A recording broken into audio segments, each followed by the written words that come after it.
So what do you do when your balance transfer credit card is no longer going to let you do balance transfers? Let's say your line of credit is saying, hey, you got to do these balance transfers within the first 4 months and then there's no more transfers. How do you continue to make your payments and continue leveraging the strategy? Okay, that's a great question that came in from one of our subscribers. So we're going to talk about that in today's training.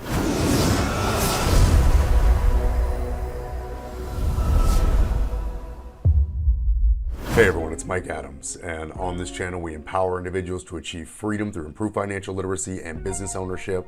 If you are new to this channel, make sure to click subscribe and click the bell so that way you get notified on any and all of our future content. So in this video, okay, and this video is going to be one of our comments section videos where I'm diving into the comments section and answering your direct questions on really any of the videos that you see here on this channel. We do talk about mortgage and student loan reduction, debt reduction. We talk about credit. We talk about starting businesses. And so if you have questions, okay, and you're on these videos, get those questions in there and we might pull them right out of the comment section here and make a piece of content to answer your specific question. So guys, get those questions in there. Don't be shy. And so in today's video, we're going to be discussing a question that came in from one of our viewers, Michael. And he says right here, Mike, don't most credit cards only offer balance transfer checks within the first 4 months of opening the account? Okay, how do you continue making balance transfers after this time is up? Okay, great question. And then he continues, you could use a company like Plastiq to pay most of your bills with the line of credit, but there's a 2.5% fee for each time, which would add up, especially if you have a lot of bills coming out of your checking account monthly. Okay. And so, great question, okay? And thank you for putting it in the comments there. I appreciate that. And so, and you're absolutely correct, okay? And what I'll say is this, over the years, things have changed, okay? Over the years, things have really changed as far as the types of lines of credit we're able to get our hands on, as well the juicy features of just being able to transfer all the time and pay very low to no fee to do your transfers. Unfortunately, some of those days are gone. Inside of this new economy, some banks are pulling back on accepting applications on different types of loans and lines of credit. Banks are already pulling back. They're starting to raise lending standards. If you want to get a mortgage now, standards are quite a bit higher than they were even last year.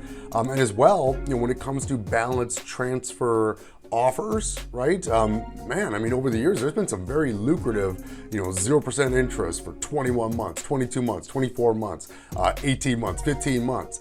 And in some cases, you could get these offers with no fee, with no restriction on for how long you could be using the balance transfer checks. And so it was very, very juicy. And what we've seen over the years is that the offers have gotten slightly worse, especially in this last year or so, as things have started to really shift inside of the economy. Okay, so with all that being said, how do we get around it? Okay, let's say you started the strategy, you made some chunks, but now you're out of your 4 months and you're no longer able to make chunks and you're no longer able to pay all those bills leveraging those balance transfer checks. Okay, so now of course we know one option, as you already mentioned, Michael, would be to use a service like Plastiq, and you could still utilize the balance transfer offer. And essentially, you're not using the credit card's balance transfer offer anymore. Now you're simply using Plastiq as kind of a third-party conduit. They're gonna swipe your card like a normal transaction, and they're gonna send a check to your loan or your mortgage provider, pay that bill, and then of course it is going to be subject to a 2.5% fee. So for every $10,000 transferred using Plastiq, you pay $250 worth of fee in transfers. So you're absolutely right. I mean, if you had a lot of bills every single month that you had to pay in this way, okay, if you had to do a balance transfer, yeah, that fee could certainly add up. Every 10 grand, that's an extra $250 in fees just to kind of run them through that line. But one note, okay, one thing I guess to consider is that most regular bills, like if your intention is to run everything through the line and completely eliminate the checking account, okay, and just run everything through the line, a lot of our bills can be paid simply by swiping the line or paying online like a normal purchase or transaction, which is not going to be subject to either a balance transfer fee from the line itself, because it's going to be more of just a purchase, you wouldn't have to use Plastique for that. So really where it comes to using the balance transfer check, 'cause that's when we're paying our loans, typically they need to be paid in cash. So that's where Plastique can kind of come into the fold. So it's not necessarily all of our expenses are going to be paid subject to that fee. It's only the ones that are typically attached to a loan, okay? But we'd still like to avoid fees, right? That's something that we don't like. And as you guys have seen in my videos, I don't like to pay bank fees. We don't like interest on this channel. So what can we do to avoid the fees altogether, okay? And what you can do, okay, and I've had several clients now, because again, the terms, the juicy terms on some of these balance transfer offers isn't as juicy as it was before. And yeah, I mean, if we're gonna be subject to a fee, does it make sense to run everything through the line and pay that fee every single time? Or does it make sense to pay all of our bills in cash, okay, and maintain the checking account, right? So we maintain the checking account simply to pay all of our bills in cash, right? But we don't park our money there, right? The whole point in the idea of replacing your checking account with the line of credit is because why would we want to park money in the bank checking account and leave it there, or leave it in the bank savings where it's earning essentially nothing in interest, versus parking it somewhere like a line of credit that's holding onto some debt? Park it here where we can save a significant amount of money in interest compared to what we're earning in a bank savings. So that's kind of where that idea comes from. But we aren't going to necessarily be able to totally avoid the banking sector altogether. There are going to be just some scenarios where you still need cash. And so in this particular scenario, a way to avoid those fees, knowing that your line of credit has 4 months, okay, to do your transfers, you could simply use that line of credit purely for chunking, okay?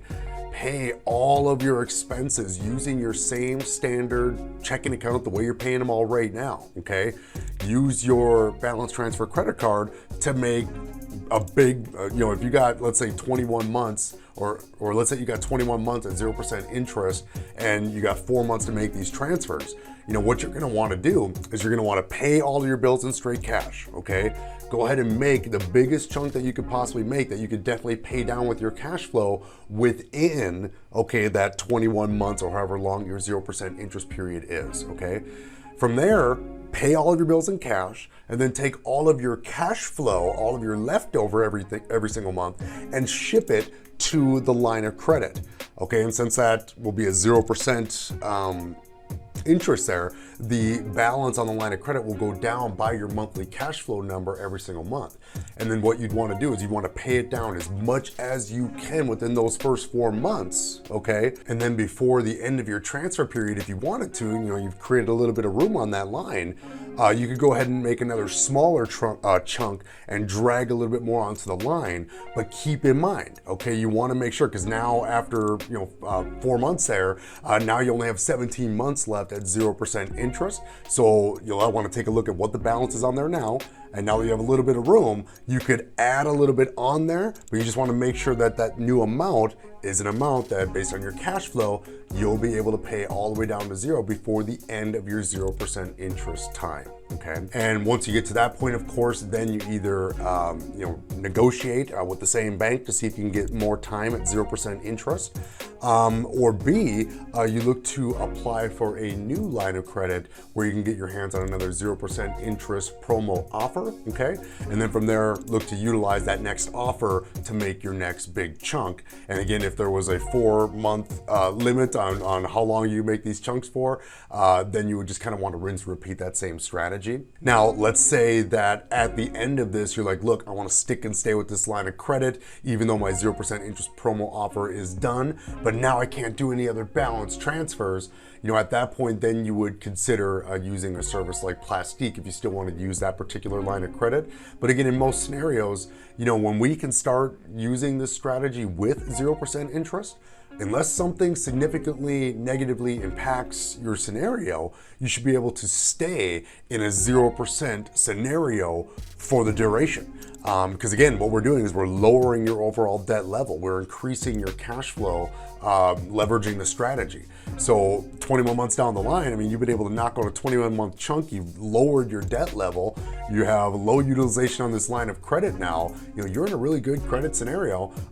So again, if the current bank isn't going to want to give you 0% interest, rather than jumping on, sticking there and looking at paying those fees again or using Plastique, again, we can renegotiate or reapply before we rinse and repeat with that next chunk, okay? So again, guys, it totally works to keep your checking account open and active and just use your line of credit for chunking only. You don't have to run all your transactions through the line, especially if a lot of your transactions are loans, okay? Where you might be subject to either the balance transfer fee on the line, maybe that's 3%, or even Plastique at 2.5%. If we're gonna be subject to that 2.5% fee over and over and over, we wanna pay it as few amount of times as possible. So leveraging both accounts and maintaining your checking account to pay all of your bills, and then just using your line for chunking and then using your cash flow to pay down those chunks, that might be the right play then for you in this particular scenario. So hopefully you guys found value in this training and in this breakdown. Again, thank you for the question. Again, you guys know I love to tackle your guys' questions. So